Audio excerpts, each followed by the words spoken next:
Hi, Stephanie Metz checking in with my InTouch project, my grouping of huge, human-sized, touchable, interactive sculptures made of wool and felt. I'm working today on the Grub, which is what I refer to this one as because it kind of looks like a big larva. And now I'm at the stage where it's nearly done, so I'm just doing a little bit more correction and finishing work and then smoothing.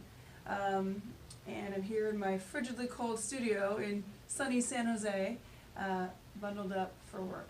So what I'm going to look at right now is, you can kind of see here how there's these kind of folds of flesh, and it's sort of a straighter line here, and I want to make it dip down a little bit. So what I'm going to do is just fill in more wool there and make it look like gravity is actually affecting this thing.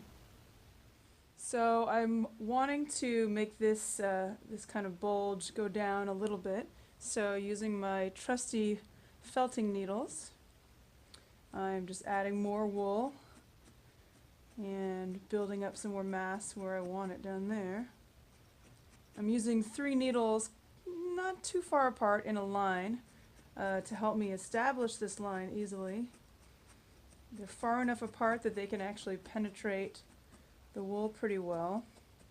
Generally, the farther apart the needles, the easier it is to really shape with them because they can actually poke in farther.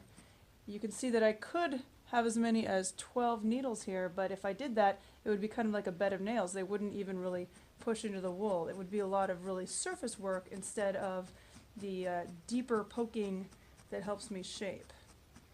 So I'm going to make this upper bulge kind of dip down as well, and I'm just coercing it into shape where I want it.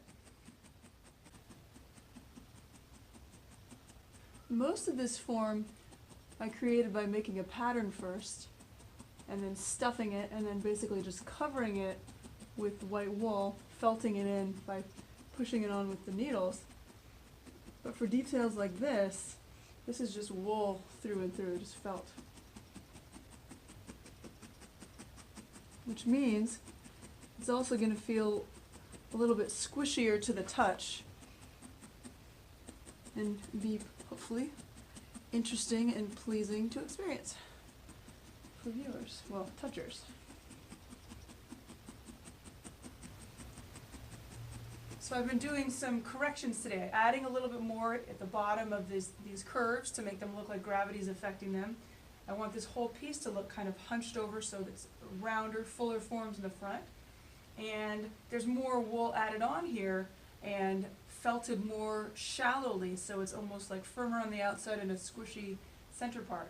You can really get your fingers in and feel this, and I'm hoping that this will encourage people to want to investigate through touch. It's the whole point of this project, after all. This part up here, I'm going to bring it up a little bit more so that there's a little bit fuller curve here, and to do that, all I'm going to have to do is push the wool back by poking along in this line. It's a pretty fantastic material and a pretty fun way to work.